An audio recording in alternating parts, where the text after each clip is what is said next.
स्वागत है आप सभी का सेकंड लेक्चर में।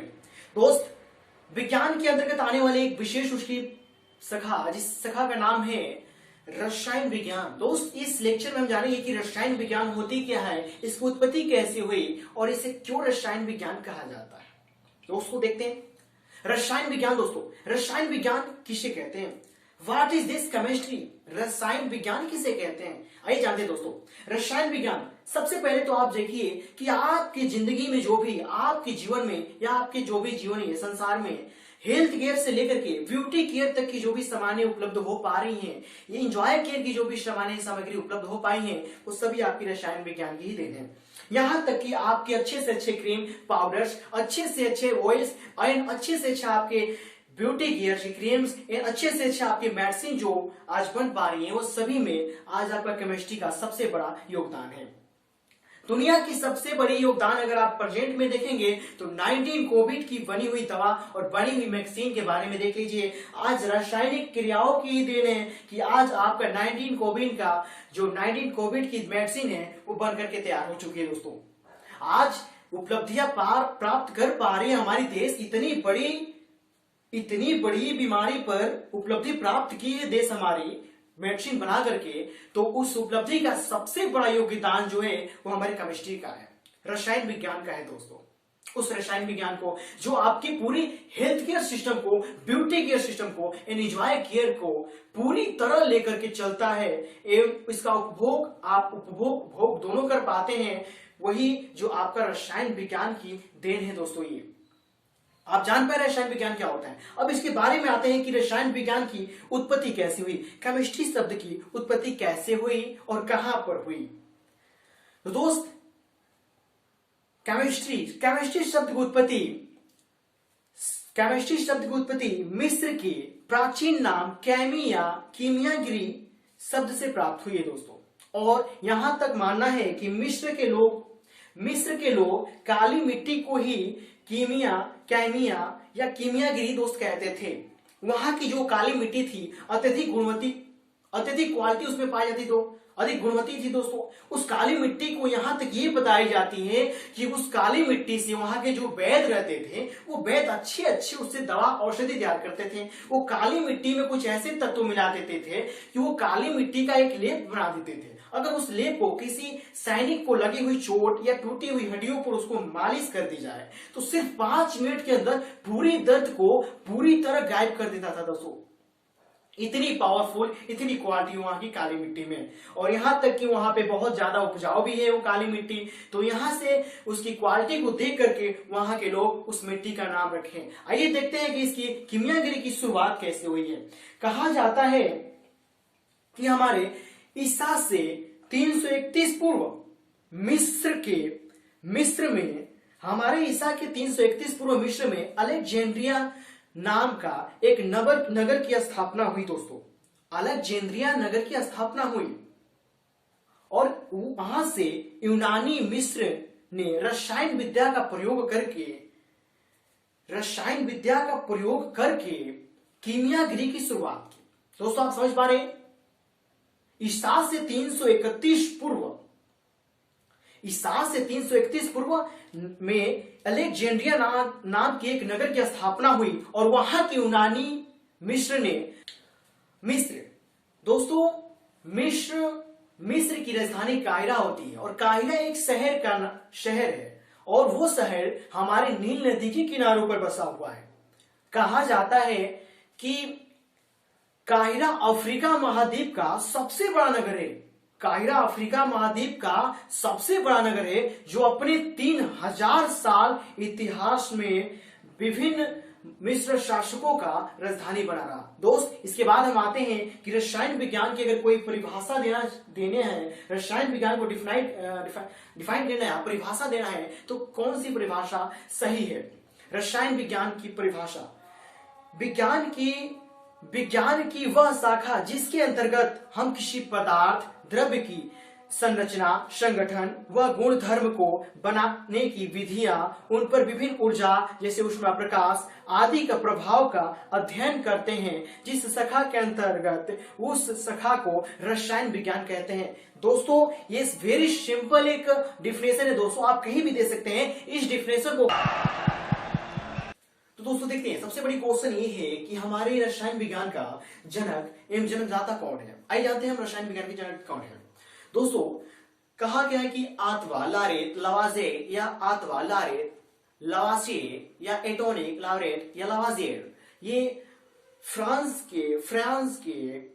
फ्रेंच के जाने माने उदाहरण है दोस्तों। कहा गया कि 1743 ईस्वी से लेकर के 1794 ईस्वी तक ये फ्रांस के रसायनज्ञ थे। और उसके बाद जानकारी में ये प्रताप चलती है दोस्तों। इसके बाद ये कहा गया है कि ये 18वीं शताब्दी के रासायनिक क्रांति का सबसे बड़ा ये केंद्र थे, जिसका रसायन विज्ञान और जीव विज्ञान पे, इतिहास पर बहुत बड़ा प्रभाव पड़ा। इनका रसायन विज्ञान और जीव विज्ञान के इतिहास पर इनका बहुत बड़ा प्रभाव पड़ा दोस्तों। और ये तब से पब्लिक में वहां के लोग जो रहने वाले थे वो तब से इनको रसायन विज्ञान के जनक और जन्मदाता बोलने लगे। और इन्होंने सुप्रसिद्ध सबसे पहले ये सिद्ध भी कर डाला कि हमारे वायु में नाइट्रोजन और ऑक्सीजन है। हमारे वायु के दो घटक के बारे में, दो मुख्य घटक के बारे में इन्होंने सबसे पहले प्रूफ कर डाला, सिद्ध कर डाला। तब से ये जाकर के एक रसायन विज्ञान के आधुनिक रसायन विज्ञान को मुख्यतः 3 भागों में बांट दी गई है दोस्तों। वो 3 भाग कौन कौन से हैं उनको हम एक बारीकी से डिफिनेशन के साथ उनके बारे में जानते जाएंगे दोस्तों। तो जैसे हम स्टार्ट करते हैं, कार्बनिक रसायन। रसायन विज्ञान को दोस्तों 3 भागों में बांटी गई है। रसायन विज्ञान का पहला भाग है भौतिक रसायन, दूसरी भाग है कार्बनिक रसायन और तीसरी भाग जो है वो अकार्बनिक रसायन है। अब सबसे पहले जानते हैं कि हम भौतिक रसायन कहते किसे हैं। इसकी डिफिनेशन के साथ हम जानते हैं भौतिक रसायन के अंतर्गत भौतिक अवस्थाओं के गुणों व रासायनिक अभिक्रियाओं से संबंधित नियमों व उनके बारे में, विशेष परिस्थिति के बारे में उनके अध्ययन करते हैं, तो उसे हम भौतिक रसायन कहते हैं। जैसे एक बार फिर सुन लीजिए आप, भौतिक रसायन के अंतर्गत भौतिक अवस्थाओं, उनके गुणों एवं रासायनिक अभिक्रियाओं से संबंधित नियमों के बारे में, उनकी विशेष परिस्थिति के बारे में अध्ययन करते हैं, तो उसे हम भौतिक रसायन कहते हैं। अब आते हैं हम कार्बनिक रसायन किसे कहते हैं, वो भी डिफिनेशन के साथ। कार्बनिक रसायन दोस्तों, कार्बनिक रसायन के अंतर्गत हम कार्बन युक्त तत्वों की यौगिक, उनके संरचना एवं उनके गुणधर्म एवं उनके बनाने की विधियां एवं उनके उपयोग करने की विधियों के बारे में हम जब अध्ययन करते हैं तो उसे हम कार्बनिक यौगिक कहते हैं, यानी कार्बनिक रसायन कहते हैं दोस्तों। कार्बनिक रसायन कहते हैं दोस्तों। उसके बाद हम आते हैं अकार्बनिक रसायन किसे कहते हैं। अकार्बनिक रसायन का डिफिनेशन क्या होता है। अकार्बनिक रसायन दोस्तों, अकार्बनिक रसायन के अंतर्गत हम अकार्बनिक रसायन के अंतर्गत हम अकार्बन युक्त तत्व के बारे में, उनके गुण धर्म के बारे में, उनके संरचनाओं के बारे में एवं उनसे बनने वाले यौगिक के बारे में अध्ययन सारणी में आप माध्यम से समझ सकते हैं कि देखो दोस्तों, भौतिक रसायन फिजिकल केमिस्ट्री को मैंने एक टेबल के सहारे, एक सारणी के सहारे उसको बांटा है, उसके पार्ट को बांटा है मैंने, ये कैसे कैसे ये बटे होते, एक दूसरे से जुड़े होते हैं दोस्तों। फिर आप देखिए दोस्तों, सबसे पहले देखते हैं, मैंने भौतिक रसायन को एक ब्रह्मांड माना, और ब्रह्मांड को मैंने 2 भाग में बांटा। पहला भाग है द्रव्य, मैटर, दूसरा भाग है उसका एनर्जी दोस्तों। फिर हमने द्रव्य को यानी पदार्थ को फिर बांटा, भौतिक आधार पर वर्गीकरण किया एक बार, फिर एक बार उसे रासायनिक आधार पर वर्गीकरण किया, तो मुझे प्राप्त हुआ भौतिक आधार पर वर्गीकरण करने पर क्या किया। जब मैं भौतिक आधार पर उसका वर्गीकरण किया तो मुझे 3 चीज प्राप्त हुई दोस्तों। वो 3 चीज होते हैं ठोस, द्रव, गैस, सॉलिड, लिक्विड, गैस। उसके बाद हम फिर बात करते हैं रासायनिक आधार पर वर्गीकरण। जब हम रासायनिक आधार पर वर्गीकरण इसका करते हैं तो मुझे 2 चीज प्राप्त होती है, शुद्ध पदार्थ, अशुद्ध पदार्थ। और फिर जब हम शुद्ध पदार्थ की भाग के बारे में बात करते हैं तो फिर उससे हमें 2 भाग प्राप्त होते हैं, तत्व प्राप्त होते हैं और यौगिक प्राप्त होते हैं। और फिर इसी के अशुद्ध पदार्थ को जब हम देखते हैं तो उसे फिर हमें दो भागों में फिर बटा दिखता है। पहला समांगी समान मिश्रण और विषमांग मिश्रण, समांग मिश्रण और विषमांग मिश्रण।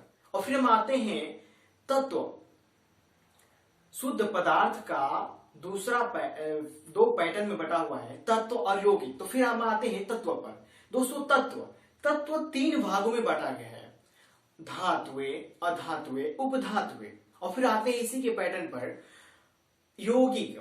यौगिक कितने भागों में बांटा गया दोस्तों? फिर यौगिक दो भागों में बांटी गई है, पहला कार्बनिक यौगिक, दूसरा अकार्बनिक यौगिक। इस प्रकार से आप टेबल के माध्यम से समझ पा रहे होंगे दोस्तों कि आपके सामने बेहद पड़ी हुई एक ऐसी सारणी बनाई गई दोस्तों, उस सारणी के माध्यम से आप केमिस्ट्री को इतनी बारीकी और इतनी आसान से समझ सकते हैं दोस्तों, इतनी आसानी से समझ सकते हैं आप कि आपको सिर्फ पैटर्न देखने की जरूरत है दोस्तों, याद करने की तो जरूरत ही नहीं पड़ेगी दोस्तों, क्योंकि मेरे द्वारा बनाई गई सारणी को सिर्फ देख लेंगे आप ना, तो मैं गारंटी ठोक के देता हूं कि किसी भी फील्ड में चले जाइए भाई साहब, आपको कोई टच करने वाला मिल नहीं सकता। ये बेहद ही कमाल की एक सारणी बनाएगी दोस्तों, इस सारणी को देखिए और समझिए और फिर आप इस पर